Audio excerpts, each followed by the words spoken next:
नमस्कार दोस्तों, DD react के एक और रिएक्शन वीडियो में आप सभी का स्वागत है। मैं हूं आलोक। तो आज जो वीडियो लेकर आए हूं वो सैयद मुजम्मिल शाह का वीडियो है। What happened in Jaranwala, Pakistan hopeless case. तो जैसा कि आप सबको पता है कि पाकिस्तान में क्रिश्चियंस पर जबरदस्त अटैक किया गया है। कई सारे चर्चों को आग लगा दी गई है, क्रिश्चियन घरों को आग लगा दी गई है, मारा पीटा गया है और आरोप यह लगाया गया है कि ये ब्लास्फेमी है, यानी ईश निंदा।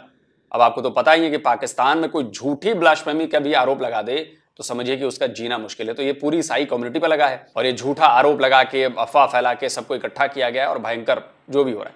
अब इस पर देखिए सैयद मुजम्मिल क्या कह रहे हैं, आइए सुनते हैं, क्योंकि इनको सुनना हमेशा से बहुत अच्छा लगता है, क्योंकि फैक्चुअल बातें करते हैं, इंसानियत वाली बातें करते हैं। तो चलिए देखते हैं। फैसलाबाद के करीब वाक़े इलाके जड़ावाला में आज 97% मुस्लिम्स को 1% क्रिश्चियन से ख़तरा लाक हो गया। यानी कि ओवरऑल पाकिस्तान में माइनॉरिटीज़ की अगर परसेंटेज देखें तो सिर्फ 1% क्रिश्चियन कम्युनिटी बनती है। और उस 1% के ख़िलाफ़ जहाद लड़ने के लिए इस तरह से लोकल मुल्लाओं ने कन्विंस किया जड़ावाला के आवाम को कि सब इकट्ठे हो जाओ क्योंकि तुम सब ख़तरे में हो। और उन सब ने कहा कि हम जान देने को तैयार हैं, लेकिन जब भी ये कहते हैं ना कि हम जान दे देंगे, मर मिटेंगे, ये हमेशा जान लेते हैं, देता कोई भी नहीं है।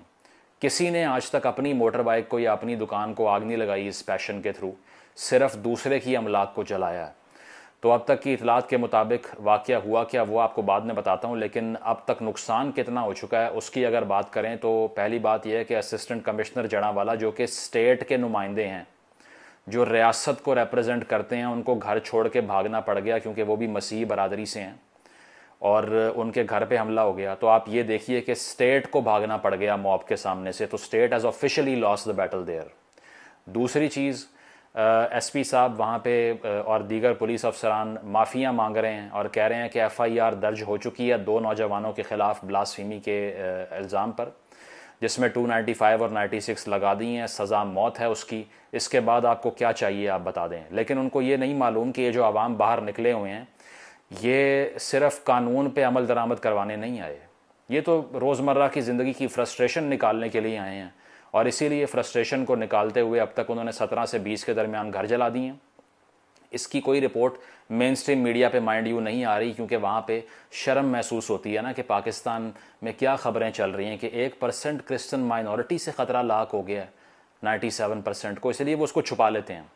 आज सोचिए कितनी बड़ी बात कही है सैयद मुजम्मिल ने। बताइए, 1% और 2% लोगों से 98% मुसलमानों को खतरा हो गया है। मुसलमान इन 2% लोगों से डर गए हैं। ये वही लोग हैं, पाकिस्तानी रिएक्शन चैनल्स में मैं देखता हूं कि अरे हम तो काफिरों को जूतों की नोक के नीचे रखते हैं, हम तो ऐसा कर देंगे, हम तो ये हैं, हम तो 1 के बराबर 10 है, मतलब 10 के बराबर 1 है, हमारा कोई तोड़ नहीं है, कोई मुकाबला नहीं है। अरे कैसा मुकाबला भाई आपका? बिल्कुल सही बात कह रही है। 2% से 98% आवाम डरी हुई है। असली डर इसको कहते हैं। मैं बार बार जो कहता हूं ना कि आप लोग झूठा दिखावा करते हैं, यह है डर। 2% लोगों से कौन सा डर भाई, कौन सा खतरा? और आप बड़ी बड़ी बातें बस करना जानते हो। भी टीवी पे ये खबर चलेगी कि कश्मीर में बहुत जुल्म ढाया जा रहा है मुसलमानों के ऊपर। फ़लस्तीन के अंदर इसराइल ने सहूनी ताकतों का इस्तेमाल करते हुए दोबारा से गज़ा की पट्टी पे हमला कर दिया। और इसके अलावा मणिपुर में फसादात का अंबार लग चुका है, मोदी साहब की खामोशी, ये हेडलाइन होगी आज शाम की। लेकिन ये नहीं होगी कि आपके अपने बैकयार्ड में एक माइनॉरिटी के साथ क्या हो रहा है। एक्स पीएम शहबाज शरीफ साहब कल ट्वीट कर रहे हैं स्वीडन में होने वाले वाक़यात की कंडमनेशन में, अपने घर में क्या हो रहा है उस पर बात नहीं करनी, बिकॉज दैट इज़ शेमफुल। उस पर तो शर्म आती है ना कि यहाँ पर थोड़ी हमने कोई राइट्स देने हैं माइनॉरिटी को। हमारा तो सिर्फ ठेका ही कश्मीर का है और फ़लस्तीन का है, शाम का है, इराक़ का है, बाकी जगहों का है, यहाँ का तो है ही नहीं। हमने तो ठेका वहाँ का उठाया, यहाँ का तो उठाया ही नहीं हमने। स्टेट की जिम्मेदारी तो अपनी टेरिटरी से बाहर एग्जिस्ट करने वाले लोगों को प्रोटेक्ट करना होता है, अंदर थोड़ी होता है। अंदर जो मर्जी किसी को मार दे उठ के, अंदर सिंध के अंदर किसी भी नाबालिग बच्ची को उठा के ज़बरदस्ती जबरी तौर पे मज़हब की तब्दीली प्रैक्टिस करवा दें, कुछ नहीं होगा उससे भी। ठीक है, यहाँ पर अहमदी कम्युनिटी के घरों को और उनकी ज़िंदगियों को तहफ़्फ़ुज़ हासिल नहीं है। ज़िंदा जला दें उनको, कारोबार तबाह कर दें, गोलियां मारें उनके सरों में, उनकी बेटियों को अगवा कर लें, लेकिन उससे भी कोई मसला नहीं होगा, because they are Pakistani citizens. जैसे ही वो अगर कश्मीर शिफ्ट हो गए अगर वो फ़लस्तीन शिफ्ट हो जाए फिर शायद दर्द जाग जाए हमारे अंदर। तो इसीलिए मीडिया पे कोई रिपोर्ट्स नहीं है, लेकिन अब तक की इतलात के मुताबिक तकरीबन 4 से 6 के दरमियान चर्चेस को जला दिया है। क्रॉस ऊपर से तोड़ते हुए फुटेजेस आपको मिल जाएगी इन मतवालों की, जो कि नारेबाजी कर रहे हैं और एक और रिलीजन की मुकद्दसात को जला रहे हैं, जिसके अंदर बाइबल मुकद्दस भी पड़ी हुई है, उसको भी आग लगा दी। और इसका कोई हिसाब नहीं इनसे लिया जाएगा। यहाँ पे इनके ऊपर ये मुकदमा नहीं होगा, इनके ऊपर मुकद्दसात को ब्रीच करने का, वॉयलेट करने का मुकदमा नहीं होगा। अगर हुआ भी तो कोई लोकल क्लैरिक उठ के जाएगा मदारिस की आवाम को लेके और पुलिस वाले की पेंट गीली हो जाएगी। तो इसी तरह अब तक तकरीबन 6 चर्चेस जल चुके हैं, एक कब्रिस्तान। मतलब सोचिए कि कोई आपकी किताब की बेइज्जती करता है तो वो आपको बर्दाश्त नहीं है, आप सर तन से जुदा कर देंगे। लेकिन वही काम आप दूसरे धर्मों की किताबों के साथ कर रहे हैं, तब जी ठीक है, हाँ हाँ हम जो कर रहे हैं वो बिल्कुल ठीक कर रहे हैं, ये गुस्ताखी की सजा है। वाह, मतलब वो कोई काम करे तो वो बुरा है, लेकिन वही काम आप करें, नहीं नहीं, चूंकि इस्लाम के मुताबिक है, इस्लाम के हम ठेकेदार हैं, तो हम जी कर रहे हैं जो बिल्कुल अच्छा कर रहे हैं, इस्लाम के मुताबिक कर रहे हैं। प्रॉब्लम ये है, वो करे तो गलत, आप करें तो सही, सेम काम। उसने आपके रिलीजियस बुक के साथ छेड़छाड़ की या बेइज्जती की, अपमान किया उसका, जी ये तो हमारे लिए जीने मरने का सवाल है, ये हमारे जिंदगी और मौत का सवाल है। लेकिन दूसरे की किताब के साथ आपने वही काम कर दिया, नहीं इसमें क्या है, ये तो होता रहता है, क्या हो गया ऐसा कर दिया तो। ये है माइंडसेट, ये है दिक्कत, ये है परेशानी।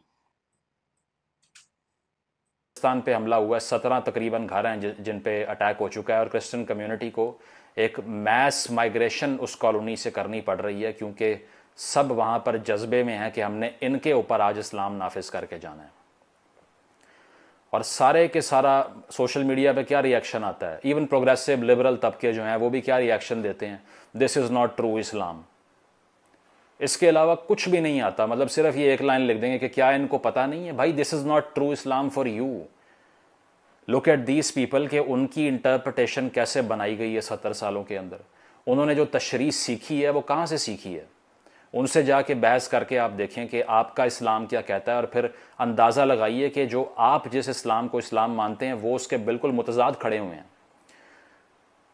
वो किसी पीसफुल ट्रेडिशन को मानते ही नहीं है। जब से TLP का राइज हुआ है इस सूबे के अंदर, मैं समझता हूँ कि 100 गुना इस तरह के वाक़यात में इजाफा हुआ है, और उसके बावजूद उनको हार्बर किया जाता है। अभी वो डिनाई कर रहे हैं कि ये हमारे लोग ही नहीं है, लेकिन हर मॉब के अंदर आपको उन्हीं के स्लोगन्स मिलेंगे, हर मॉब के अंदर। और अभी स्टेट लेवल पे उनकी एंडोर्समेंट दोबारा से हो रही है, ठीक है। बहुत जल्द आपको ये जो मैं बात कर रहा हूँ ये आपको टीवी स्क्रीन पे दिखाई देगी, किसी इन्फॉर्मेशन की बिना पे कर रहा हूँ, हवा में नहीं छोड़ रहा। जो निगरान वज़ीर आज़म काकड़ साहब बने हैं अभी, उन्होंने ट्वीट किया है, कंडेम किया इस वाक़े को और कहा है कि कैफ़र किरदार तक पहुँचाएंगे मुल्ज़िमान को। बहुत अच्छी बात है, लेकिन उनको ये भी चाहिए कि जो स्टेट लेवल पे एंडोर्समेंट TLP की और दीगर जो प्रोस्क्राइब्ड ऑर्गेनाइजेशंस का रिटर्न हो रहा है इस्लामाबाद के अंदर, जहाँ बैनर्स लग रहे हैं, इलेक्शन लड़वाने की तैयारी की जा रही है, उसको भी लगाम आपने डालनी है। फिर if you are true in your convictions, तो हर वो फ़र्द और हर वो प्रोस्क्राइब्ड ऑर्गेनाइजेशन जो कि इस तरह के वायलेंट बिल भी पास करवा रही है, और वो आपको अच्छी तरह पता है, और साथ साथ आपको ये भी पता है कि उनकी आइडियोलॉजी क्या है, उसके लिए खुला मैदान कौन छोड़ रहा है। एक तरफ आप कहते हैं कार्रवाई करेंगे, दूसरी तरफ उनके साथ खड़े हो जाते हैं। तो अब वाक़या शुरू कैसे हुआ? शुरू यहाँ से हुआ कि मंगल की रात को ये ख़बर फैली कि 2 नौजवान हैं, मसीही बरादरी से उनका ताल्लुक़ है, उन्होंने कोई पैम्फलेट बनाया है, उसके ऊपर ब्लास्फेमस मवाद लिखा गया है और अपनी तस्वीर लगाई हुई है ऊपर। अब वैसे बहुत से क्रिश्चियन कम्युनिटी के जो पास्टर्स हैं वो कह रहे हैं कि ये फॉल्स एक्यूजेशन है, लेकिन कौन यहाँ पर तहकीक करेगा? कुरान करीम के अंदर लिखा हुआ है किसी खबर को फैलाने से पहले उसकी तहकीक कर लो, कंफर्म कर लो उसको, लेकिन इनको तो पता नहीं है। इनमें से 90% से आप जाकर पूछें, इन्हें पढ़ना भी नहीं आता होगा, अरबिक टेक्स्ट पढ़ना नहीं आता होगा, और ये निकले हुए हैं इस्लाम नाफिज करने के लिए। तो वहाँ पर क्या होता है जनाब कि उन पे ये इल्ज़ाम लगता है कि कोई पैम्फलेट लिखा गया, अपनी तस्वीर उन्होंने ऊपर लगाई हुई है। अब वो इतने बेवकूफ़ हैं कि उन्होंने 97% मेजॉरिटी वाले मुल्क में अपनी तस्वीर साथ चिपका के फैला दी है, ठीक है। मान लिया मान लिया इसको, कोई डाउट नहीं किया मैंने इस पे, आप भी मत कीजिए डाउट इस पे कोई, लेकिन उसके बाद कानून ने अपना रास्ता लेना है ना। कॉन्स्टिट्यूशन में आपने ये चीज़ क्यों डलवाई है कि इसकी सज़ाए मौत या उम्र कैद है, ताकि लॉ एनफोर्स हो सके उसके ऊपर। आप तो रियासत को ही हॉस्टेज बना लेते हैं उसके बाद से। अगर मुकदमा उन नौजवानों पे दर्ज हो चुका है और सिर्फ वो 2 नौजवान थे, तो बाकी इनोसेंट क्रिश्चियन कम्युनिटी का क्या कसूर है? बाइबल का क्या कसूर है? चर्च का क्या कसूर है? कॉलोनी का क्या कसूर है? उनकी बहन बेटियों का क्या कसूर है जिनके घरों को डेसिग्रेट करके गिरा रहे हो इस वक्त, जो जहाँ मुकद्दसात पड़ी हुई हैं? उसका कोई जवाब नहीं किसी के पास। यही वजूहात हैं जिसकी बिना पे international community they do not even spit on us. उनको पता है कि ये सिर्फ एक हेल होल है, यहाँ पर एक ऐसी आवाम रहती है जिसको इसी पिंजरे में बंद रहना चाहिए। इनके तो वीज़ाज भी डिक्लाइन करने चाहिए, बाहर आके भी यही कुछ करेंगे। अभी कल एक प्राउड पाकिस्तानी जो कि पहले पुरानी जीन्स वाले गाने में मॉडलिंग कर रहे थे, उन्होंने ऑस्ट्रेलिया में जहाज़ में खड़े होकर धमकी दे दी कि बम से उड़ा दूंगा। 4 घंटे फ्लाइट डिले हो गई। इतना नाम रोशन करते हैं दुनिया भर में जाके। फ्रीडम हाउस की तरफ से 4 में से 1 रैंकिंग मिली है पाकिस्तान को, 1 आउट ऑफ 4 रिलीजियस फ्रीडम की अगर बात करें, इसी वजह से इन्हीं करतूतों पे। 2020 के अंदर अमेरिका ने ऑफिशियली पाकिस्तान को violator of religious freedoms declare किया है, जिसके बाद आप प्रोटेस्ट करते हैं कि ये क्या कह दिया हमें, ये क्यों कहा है? इसीलिए कहा है। पार्टीशन के बाद 20% पाकिस्तान में माइनॉरिटी थी, अब सिर्फ 2.5 से 3% रह गई है। उसकी भी ज़िंदगी अजाब में डाली हुई है आपने। अभी 4 दिन पहले 11 अगस्त को जना साहब की तकरीर माथे पे चिपका के बाहर आके बाजे बजा रहे थे। You are free to go to your churches, you are free to go to your mandir, state has nothing to do with religion. 5 दिन बाद उन्हीं चर्चेज को जलाने में पेश हैं। अभी 2 रोज़ पहले आज़ादी का जश्न मना रहे थे, लेकिन अब जिस तरह से उस जश्न को हमने नाफिज किया है माइनॉरिटी के ऊपर, इससे भी प्राइड लेनी चाहिए। तो बहुत से लोग इतना कंपैशन रखते हैं यहाँ पे कि ये गरीब आवाम हैं, इन्हें कुछ नहीं पता, ये मासूम हैं, इनका कोई कसूर नहीं है। असल में इनको मोबिलाइज़ करके अशराफिया के ख़िलाफ़ इनकलाब लाना है। पहले इनके दिमाग जाके देख लीजिए, आप इनसे बात करें, ज़रा डिस्कशन करके देखें। अगर इनकलाब की बात आप इनसे करेंगे ना, सबसे पहले आपकी गर्दन यही उतार देंगे। उसकी वजह कि जिस नहज पे दिमाग बंद हो चुके हैं, क्रिटिकल थिंकिंग को अबैंडन कर दिया, तनकीदी सोच निकाल के बाहर फेंक के दफन कर दी है, तो आप बात ही नहीं कर सकते इन लोगों से। आप इनसे एक्सपेक्ट करेंगे कि ये अवाम जो है वो उठ के अशराफिया का तख्ता उल्टेगी। ये तो फैसिलिटेटर हैं अशराफिया के, ओपीएम ऑफ द मैसेज को सूंघ रहे हैं दिन रात। ये वो ब्लेस पास्कल ने कहा था ना, man never do evil so completely and cheerfully as when they do it from religious convictions. कभी भी इस तरह के लोग जो ईवल डीड है वो इतना चेयरफुली और इतना पैशनेटली नहीं करते जब तक उनको रिलीजियस कन्विक्शन ना मिल जाए, और इनको मिली हुई है। अभी इन एक ये जो तमाम मॉब था ना, इसका एक बंदा निकाल के आप इंटरव्यू करके उनसे पूछें कश्मीर के बारे में क्या ख्याल है, वो कहेंगे वहाँ बहुत जुल्म हो रहा है मुस्लिम कम्युनिटी पे। उनसे आप पूछें कि यूरोप में इस्लामोफोबिया पे क्या ख्याल है, वो कहेंगे बहुत बहुत जुल्म और ज़्यादती हो रही है, ख़त्म होना चाहिए इसको।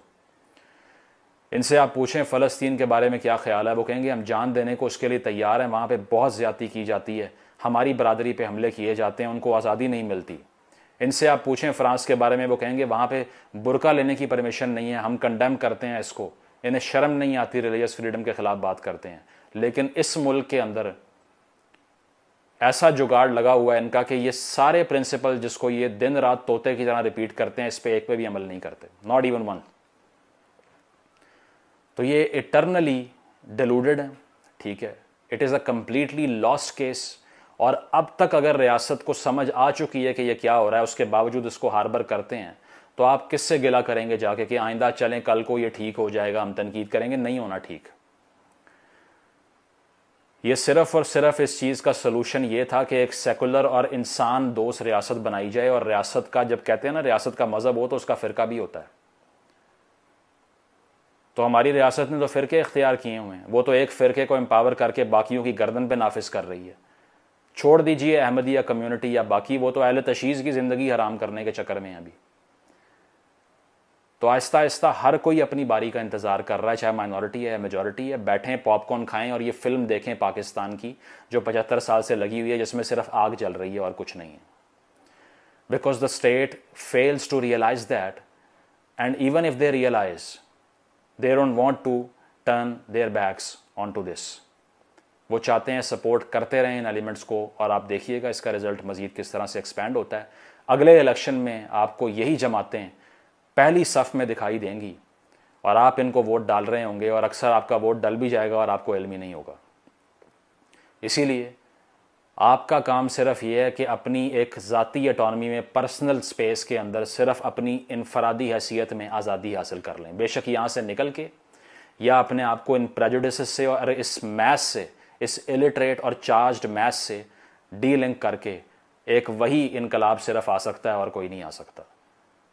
तो सिर्फ एक तरीका था कि एक ऐसी रियासत बनती जहाँ तमाम इंसानों को बिला तफरीक उनके मज़हब, नस्ल और रंग के बराबरी के हकूक़ मिलते, और रियासत अपनी रिट एनफोर्स करती, और यहाँ मॉब जस्टिस ना होती। लेकिन यहाँ रियासत एग्जिस्ट नहीं करती, क्योंकि वायलेंस रियासत नहीं कर रही, मॉब कर रहे हैं। इसीलिए इसको रियासत कहना भी फैक्चुअली गलत है, इससे एक्सपेक्ट करना भी बहुत बड़ी बेवकूफ़ी है।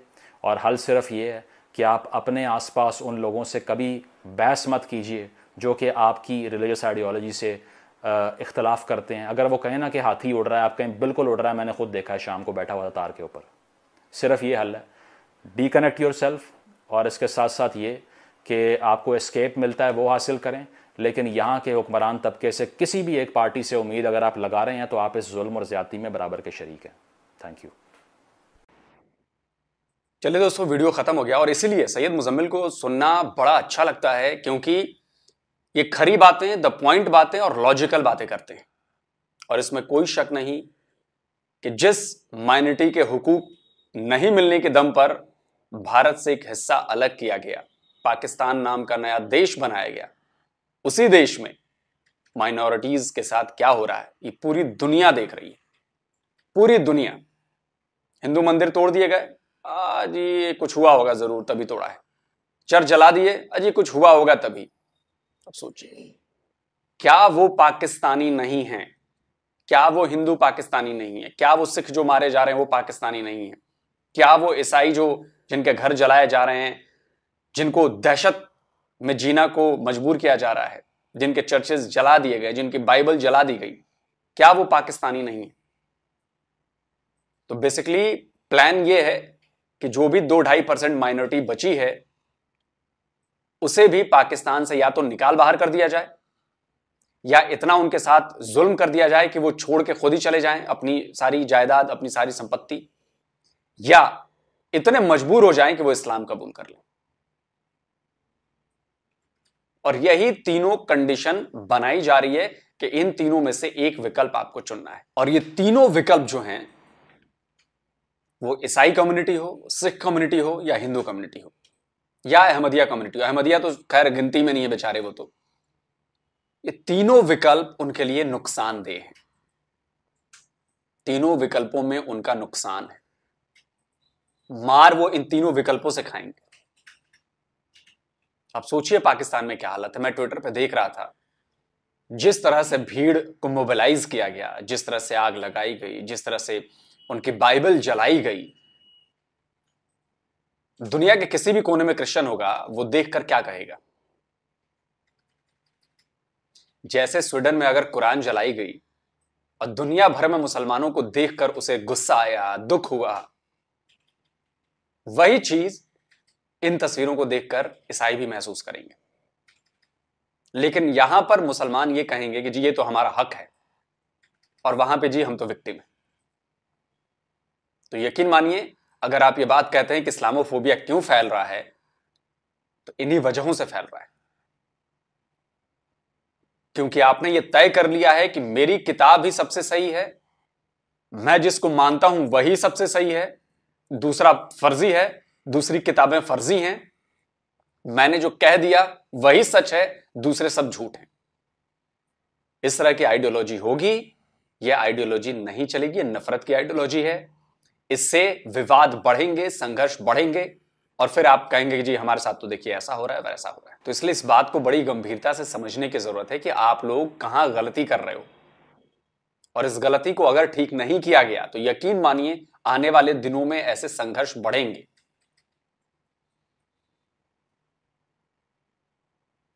और ये संघर्ष किसी के लिए अच्छा नहीं, ना आपके लिए, ना बाकी दुनिया के लिए। तो इसलिए देखकर मुझे भी दुख हुआ, क्योंकि जाहिर सी बात है कि मैं ईसाई कम्युनिटी के साथ खड़ा हूं इस मामले में। मैं जानता हूं कि पाकिस्तान में माइनॉरिटी होना कितना बड़ा गुनाह है, और ये वही पाकिस्तान है जो भारत को हमेशा कहता है कि जी माइनॉरिटीज को हक नहीं है, उनके ऊपर जुल्म किया जा रहा है, लेकिन अपना घर नहीं देखता कि वहां पे क्या हो रहा है। हमारे यहां हर तरह की, हर धर्म, हर मजहब के लोग यहां खुशी से रह रहे हैं, खुशी से।